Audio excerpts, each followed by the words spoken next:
My wish for all of us as we go into new times of turbulence and uncertainty, both out there in the big world stage and also in our own personal, intimate lives, is that we should all have within our reach a buoyancy device for when we feel like we're about to go under.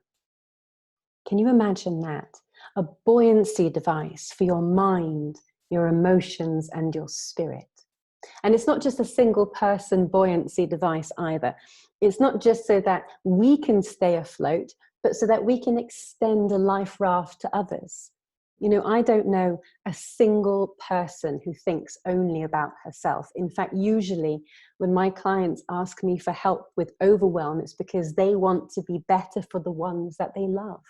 There's a longing within each of us to help lift others up, and we can't do that while treading water. I discovered in the hardest times in my life that to conquer any beast, we need to look at it. We need to look at it for what it is. So I'm dedicating this evening to looking at overwhelm square in the eye and saying, what is it about you that makes me believe that I'm not capable of handling what life has arranged for me? What are you doing to me to make me forget that I can always engage mindfully and creatively and lovingly with the difficulties that lay ahead on my life's winding path? I want to know, because if I know my enemy, then it has no power over me, right? I love this quote by Oliver Wendell Holmes. He's a wonderful philosopher. Here is his words.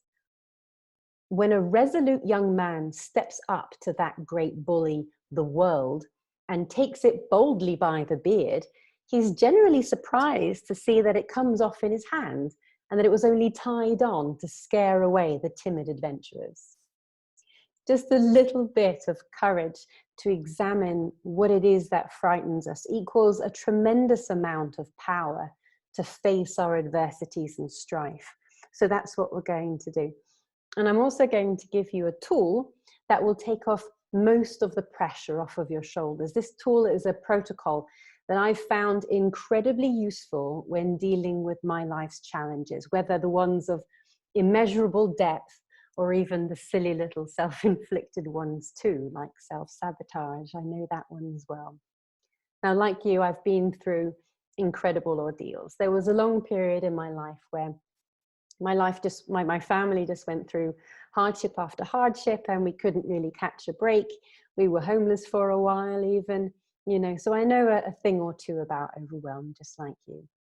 And I know that overwhelm is a feeling that what's coming at me is bigger, faster than I can handle, like standing in a river, unable to keep my footing in the increasing current, you know, and I feel afraid of going under. Even the slightest thing, like spilled milk, is suddenly a terror. And as crazy as this sounds, this is a sign of your love. You feel this way because you care. You know, there's nothing abnormal about overwhelm. You feel this way, it feels big because you care about life. But boy, does it get in the way of your peace. So this is why I'm giving you this mindset tool that was given to me in prayer when I had no way out. And it saved my family, and I want you to have it. Now, what's really genius about it is that it's super simple to remember.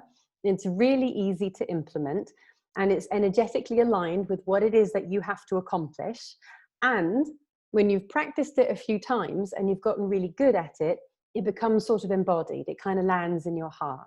And then you don't have to consciously take these steps as you meet challenges on your way. You just simply start to flow through those steps automatically.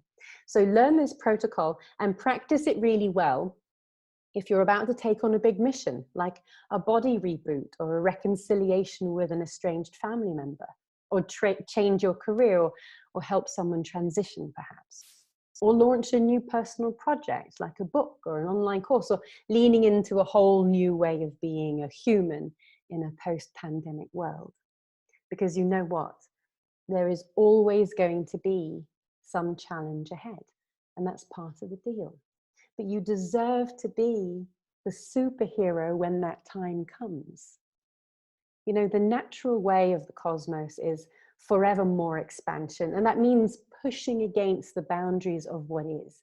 And the resistance that you feel when you're feeling overwhelmed by whatever it is that's in front of you, the thought of what's coming, that's an indication that you've met the edges of what's known for you and that you're moving in to a wider and deeper, more expansive version of your life. It does not mean that you're doing anything wrong, or that you're missing the path, or that you're not healthy or spiritual or have enough mental fortitude. It doesn't mean that you've arrived at the end of your potential, not at all. It means you've arrived at a threshold. And your mission is to move into the next step for the highest and best outcome. And the courage that it takes to lean into the challenge instead of denying it or condemning it, that's the key to moving into the next season of your life. Now, this protocol is not specific to any particular sort of challenge or another. I have my own story about what's turned up in my life as challenge. And in my work as a spiritual director and ontologist, I've sat with hundreds of students in intimate communion, and I've seen sorrow woven into so many diverse sets of circumstances that I've come to understand that difficulty is a sacred companion that we all have the opportunity to meet. Now, let me tell you some of the amazing battles that I've seen my clients win.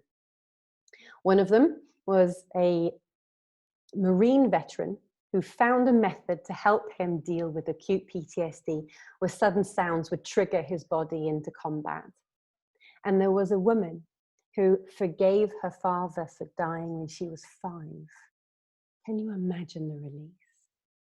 And one was a vice president of a major corporation who calmed the oppressive chatter in her mind as she knew she had to leave her career for the sake of her integrity.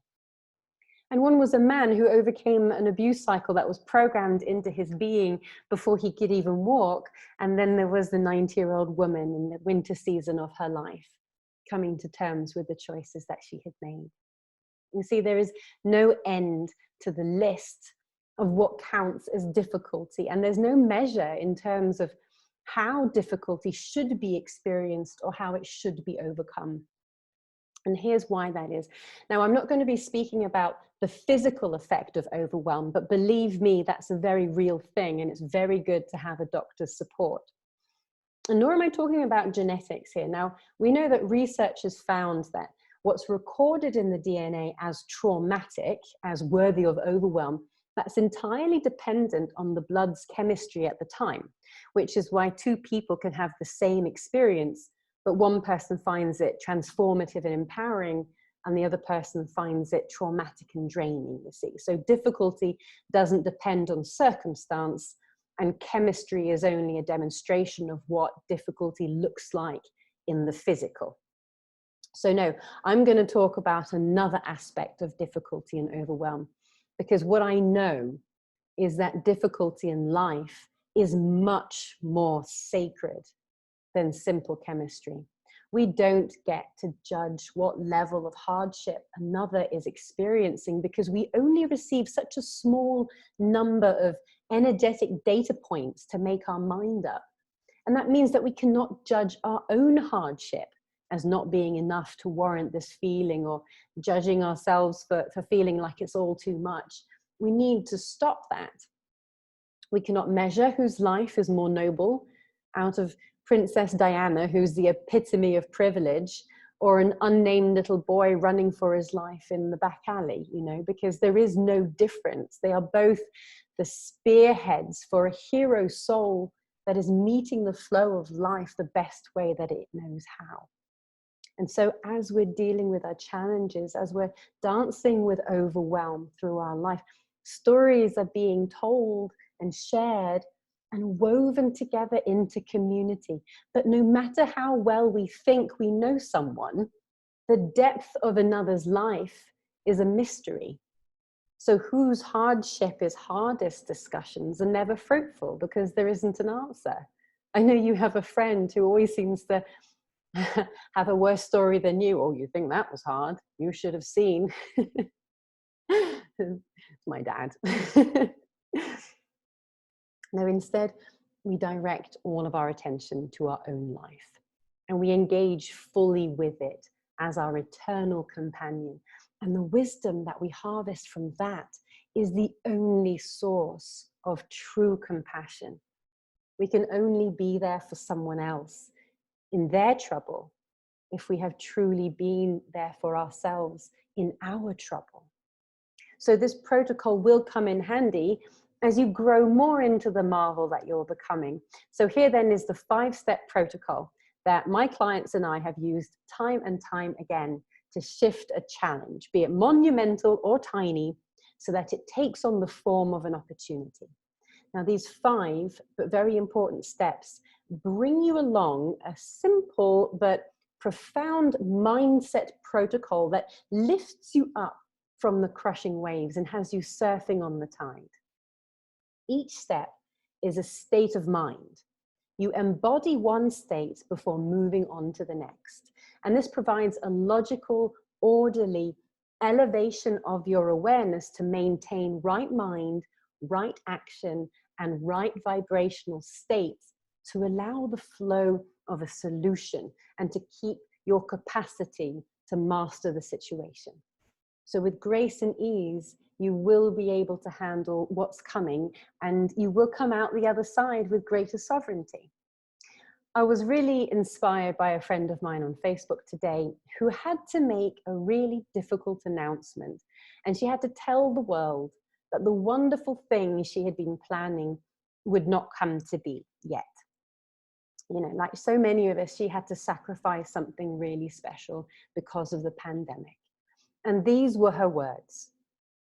I've learned that there is no forcing outcomes, hoping and visualizing yes, but ultimately the greatest discoveries are found at the bottom of surrender. In my life, I found surrender to be the first step in this 5-step mindset protocol that now helps me handle anything. And I want to share it with you. Here we go. Step 1 is surrender. Let's imagine that the flow of life is a river and that overwhelm is the feeling of being stuck in the mud while the current is increasing. But I know where the flow is really coming from and I know where it's going because it's life, right? So it's the great unknown. So really the greatest gift is to surf on the tide of life. But for that, I need to let go of the riverbanks, the structures and the stage and the control of all the things. And when I do that, I find that the rest of the protocol comes really easily. But letting go is a craft in itself. And it takes such courage and quite a lot of practice. And you need your body's help so that your limbic system doesn't trigger you into involuntary stress response. And we can, of course, help you with that. Now, step 2. When you've managed surrender, when you've learned that craft, you need to be able to orient yourself with the flow. You need to know where you are compared to where it's going. And that's a metaphysical craft too, a calibration. Now, step 3, now you need to lift yourself up. You need to power up. You need to get on top of the surf. You do this energetically, you do this mentally, and you do this physically. And yes, powering up is also a craft. Step 4, now you act. Now you maneuver the surfboard. You don't want to try taking on the waves of the great blue sea, all the waves of life until this point when we're on top, because otherwise it feels like we're taking on all of the battles and we're carrying the whole weight of the world. No, we want to wait until we're on top. Now we act. Now we move forward into the challenge that lies ahead. And discerning how to move, discerning which choices will lead to the right path, that is a craft that you can learn. And finally, step 5, allow. Let the surf take you and know, trust that you are held buoyant by life herself, that there is support for you and that there are ones who can help you take some of the weight off your shoulders. I had a wonderful conversation with a client of mine this morning who's become a dear friend actually, and we shared We share the last words of the Bible. The Spirit and the bride say, come. Let everyone who hear answer, come. Let all who are thirsty come. All who want it may have the water of life and have it for free. That's Revelation 22:17.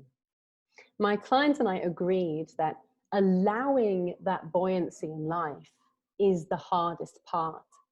And sometimes we want to sink to the bottom. Sometimes we want to hold on to the riverbanks. We want the current to stop before we make the next move. We want someone just to turn off the tap for a moment. You know, allowing there to be a frequency of grace that sort of surrounds us all the time to help us lighten the yoke, allowing ourselves to adjust our mindset to know that we are capable, allowing our friends and our community experts to help when we need it, that's hard. That's tricky.